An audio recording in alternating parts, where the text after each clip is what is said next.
Hi, this is Cheryl Smith with Heartland Stamping, and I have a cute little card for you guys. This card was inspired by Luann Cruttenden. She had 3 or 4 cards with this plaid tidings and the gnomes, and they were just adorable. And I kind of did my own take on one of hers and put a couple of different things together, and this is the result.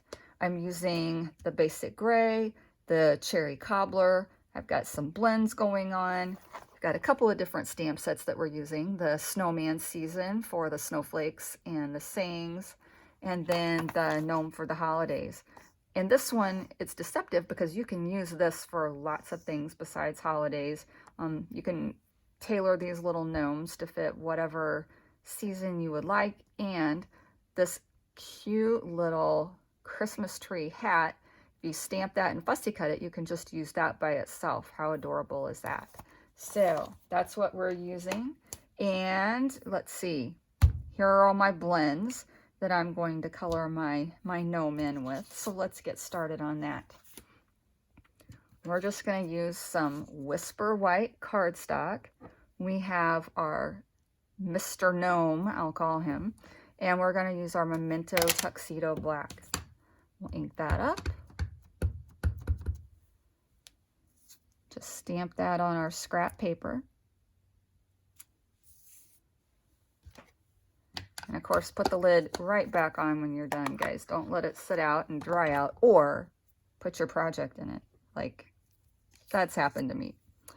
All right, we're going to use Dark Daffodil Delight, and we're going to use the bullet tip. We're going to color in the little bell that's right at the top of his hat. Then we're going to use the light cherry cobbler, and I'm going to color in the entire hat with the bullet tip. Now when you're coloring with the blends, make sure that you have some scrap paper underneath, and I'll show you why in just a minute. I'm going to put down just a thin layer of this. Not going to go over it a bunch. Then I'm going to grab my dark cherry cobbler, and again the bullet tip, and I'm going to go just along the edges. I want those to look like they're a little bit in shadow. Just a little bit like that. And then I'm going to come back in with my light and blend that line.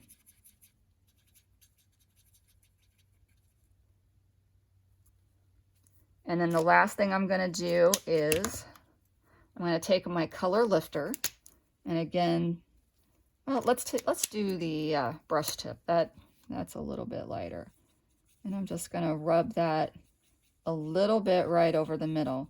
And then we'll see how that looks, and we might come in and rub off a little bit more. So we'll set these over here to the side. I'm going to color in his beard. I'm going to use the light smoky slate. And I have done this a couple of different ways, but I liked using every other one. So I'm going to start over here at the edge. Now keep in mind, this far edge is part of his clothing. So if you want to, just to help you remember so you don't get excited and accidentally color that in, I'm going to take the light cherry cobbler and just start at his arm, color in his little sleeve, and there's his body.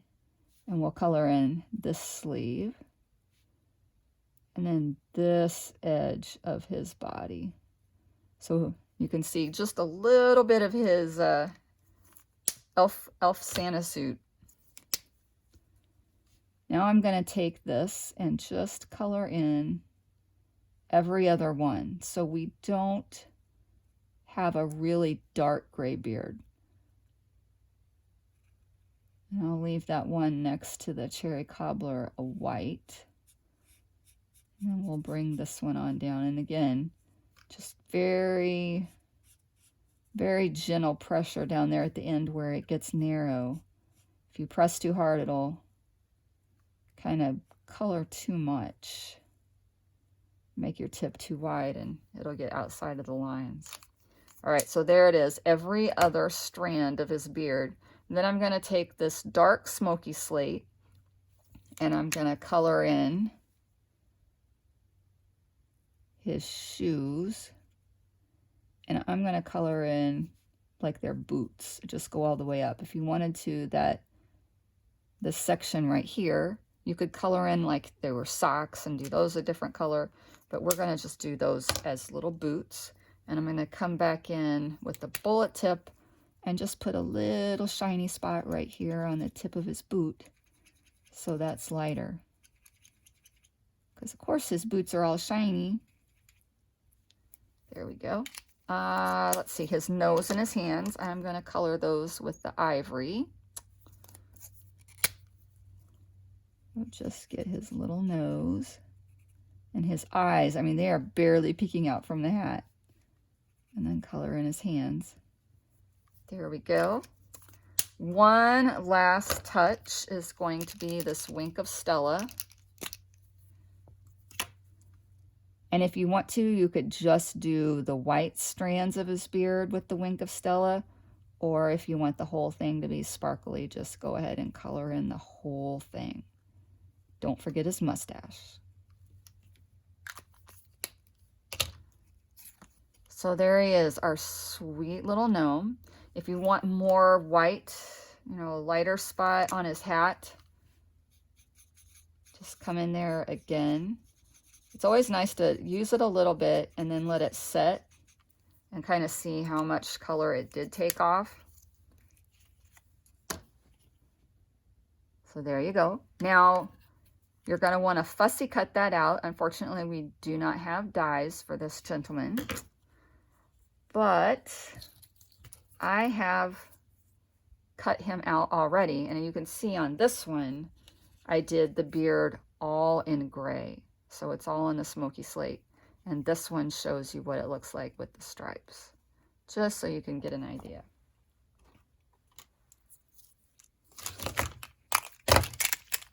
Now we're done with those. We're going to take our card base, which is the basic gray. We're going to fold that over. It's just an 8.5 by 11 piece of paper. You cut it at 5.5 and score it at 4 1/4. Gonna score it really well with my bone folder. And then we're gonna start doing our layers. So I took a piece of Whisper White cardstock and I just put this top portion through my embossing folder. And this embossing folder comes with the Forever Greenery suite. And it looks like this one. A lot of people think it looks like leaves, but then it also kind of looks like crochet sweater material. So I thought it would be great for this card. So that one, we didn't want embossing down at the bottom because we want to put our saying down there. So let's get our cherry cobbler ink.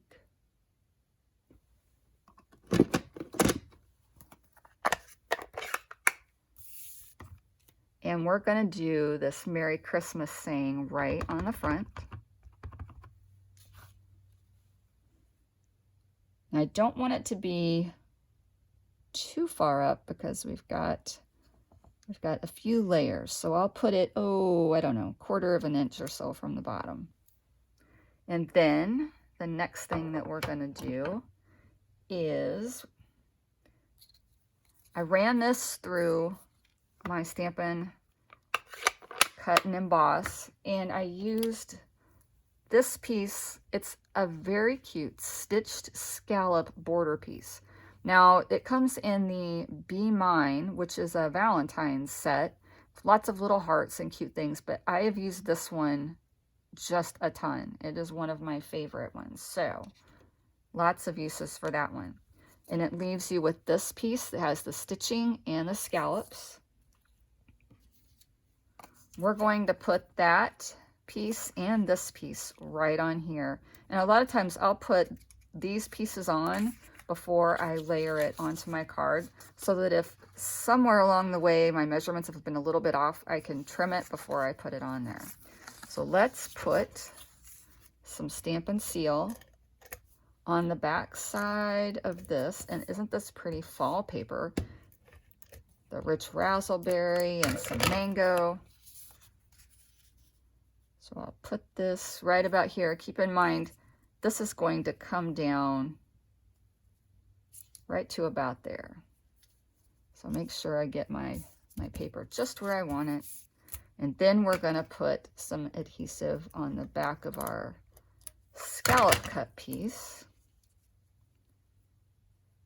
And then I can drop that down just about that far. Hopefully that's even. You can use your grid paper. If you put your paper along one grid line, and then you can see that's about halfway through that one, and it carried over to the other side, just in the right spot. So you can see that is just a little bit short. So if you wanted to, you could grab your trimmer and put this on here. And then that way, all that edge is nice and smooth and all the same width. And then that's going to layer right on here. So we're going to take, again, our Stampin' Seal. And I don't press super hard when I'm running that over that embossed area because I don't want to flatten it out. We went to some trouble to get that embossed image on there. We want it to look really nice. So let's put this on here. Make sure that it's exactly where you want it before you press it down. I cut these two circles from our layering circles dies. They just fit right inside of each other. Now you can pop those up with some dimensionals if you want to, but I'm just going to use some adhesive to get this basic gray circle right onto my cherry cobbler circle. And then I'm going to die cut dimensionals, use some dimensionals on that to get it popped up on our card front. And again, I'm using some leftover paper pumpkin dimensionals. I had lots left over from my kit. It was nice of them to include that many. Let's see, put that right about here. And then we're going to do the same thing to our little gnome. I'm going to use some of these that I cut in half. Get one up at the top of his hat. And then down here, I'll put one at the bottom since we're using a big one.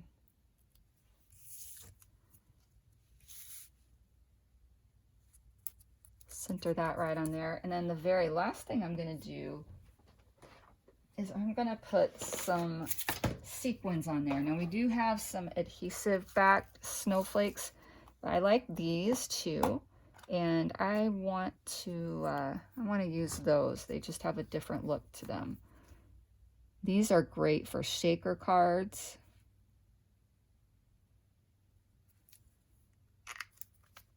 But we're not going to use the shaker card today. I need my U-pick tool. There we go. That's going to make picking these out just a little bit easier. So I just get one. And I put it right over the top of a glue dot.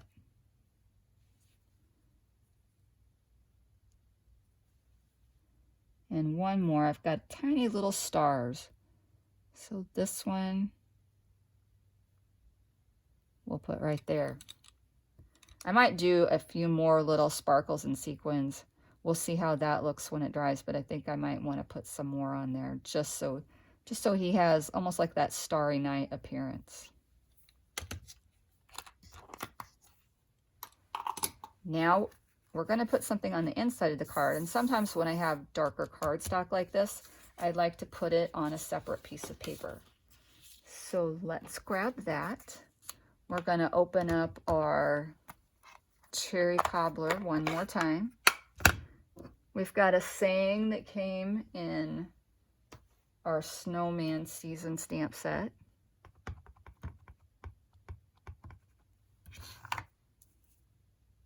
You know what? I think I want to stamp this in the basic gray. Let's clean that off. And we're going to grab our basic gray ink.